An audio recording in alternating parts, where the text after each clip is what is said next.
All right, we're getting the, still getting the lugs removed here. I'm gonna go ahead and take all these out. So we can take the hoop off.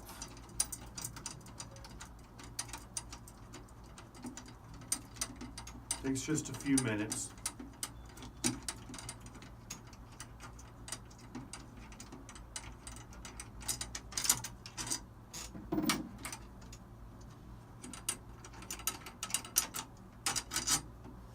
Got one more to go. This one right here.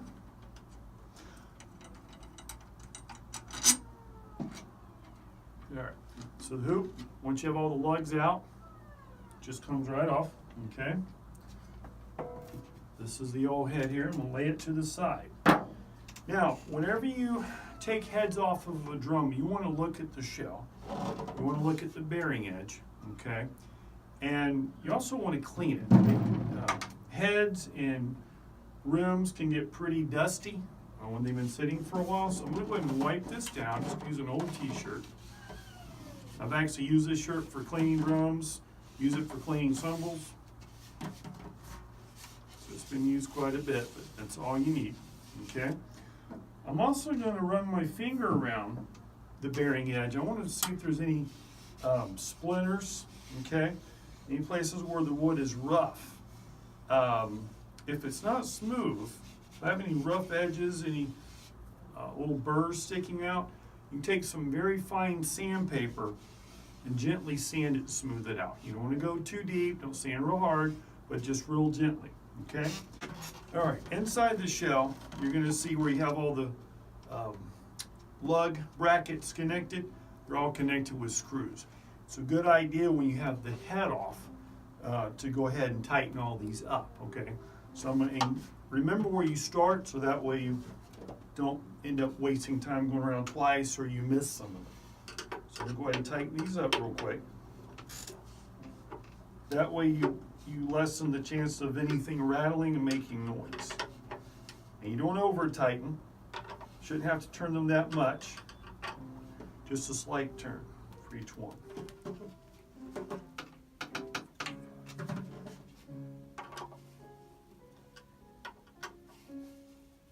It's always a good idea to do this with any drum that you're changing the heads on.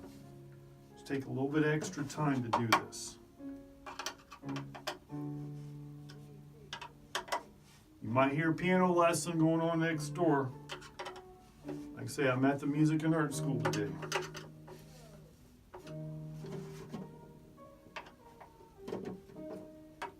Just going to tighten each one.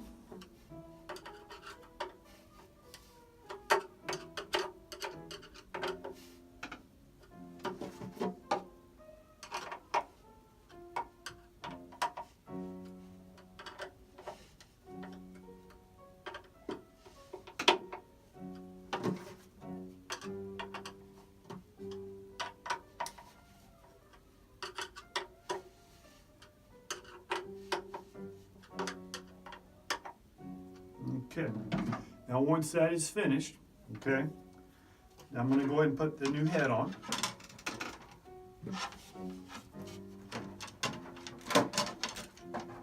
Now personally for toms, I like the Evans hydraulic heads. They actually have a small amount of oil between the two plies, and these heads are really easy to tune. These are actually the heads that I have on my toms on my personal drum kit. And I love them. They're great. So definitely you want to check these out. Now when you put the heads on, depending on how you might want to think about where you want the logo to be. So I'm actually going to look at that. When I mount the tom back on here, I want the Pearl EXR, the shell logo, to be up. If you don't care about it, doesn't matter. I like it to look neat, so kind of particular about that. So I'm going to put the Evans logo on top. So you want to kind of think about that before you mount it. Kind of get it lined up there, okay? Next you want to take your hoop. Now,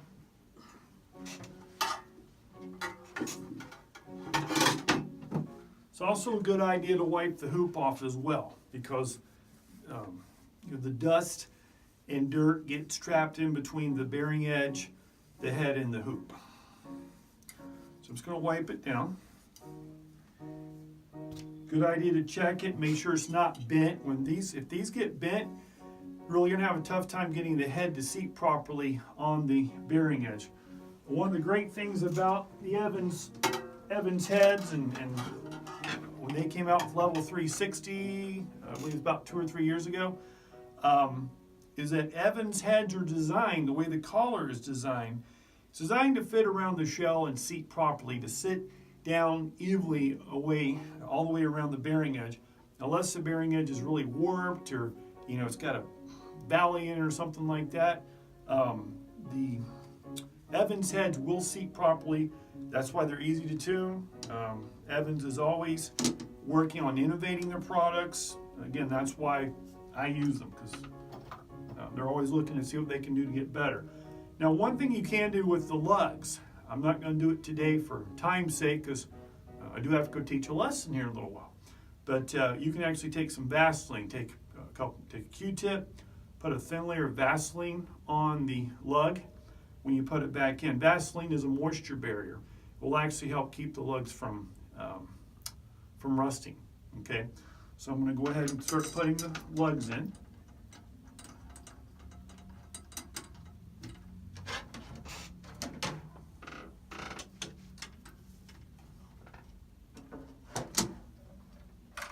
Now, I'm not going to change the resonant heads today. They're still in pretty good shape. But like I say, these Aquarians have been on here for a couple of years. They've been on since I've been here, and that's almost 2 years ago. And I don't know how long they were on before that. And they are pretty worn out.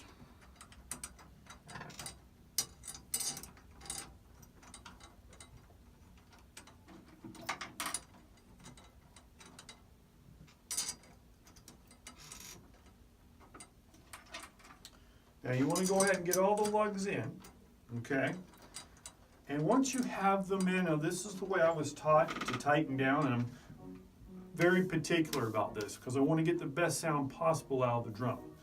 Is I go ahead and start finger tightening, but you don't go around in a circle. You actually tighten across from each other, okay? So you start turning with your fingers first. And you're not even going to go all the way down, okay? You're going to go down some, you're going to move to the other two.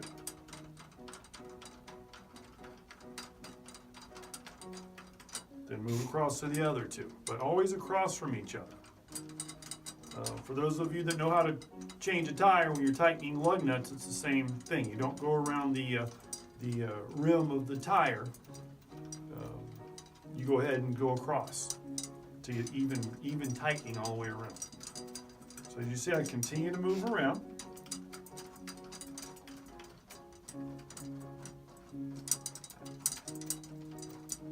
You want to make sure the head is seated properly on the bearing edge.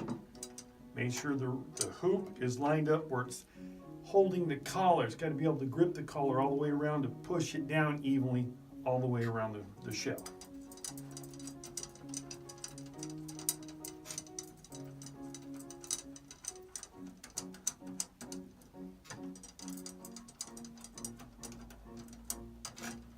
And I just continue to tighten.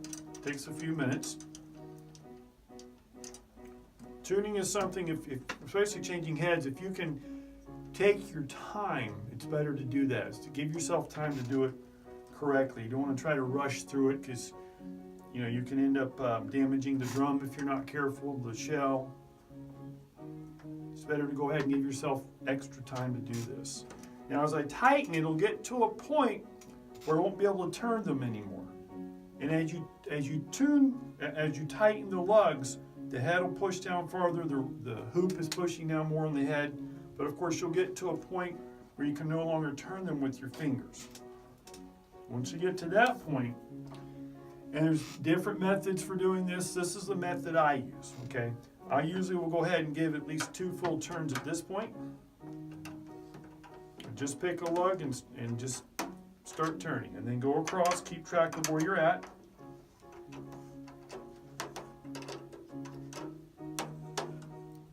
Okay, next I can go here, going across.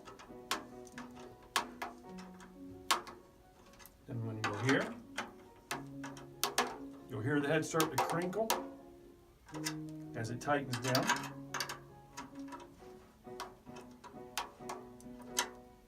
And then we'll go over here.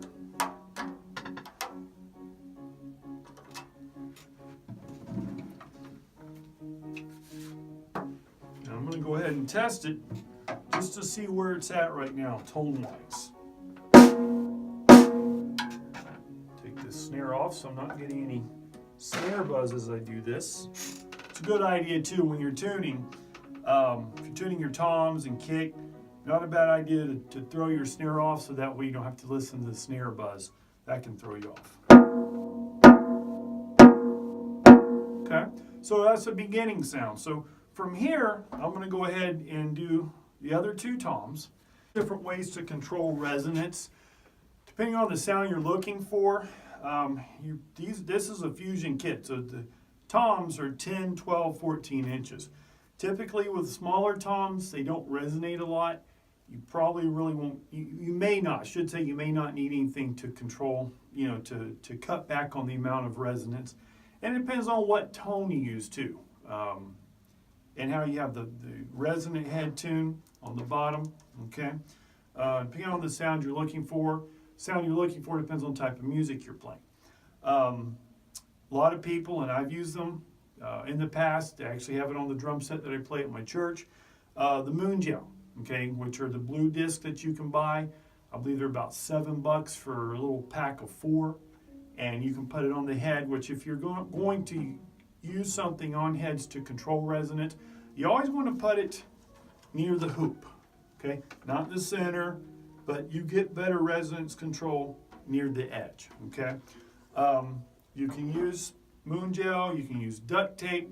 A lot of times this is an old roll of weather stripping, okay? Weather stripping is good because I can just put it on there. It does a nice job personally. I like it, works for me, of controlling resonance, and it's not expensive. So it's definitely something that works well.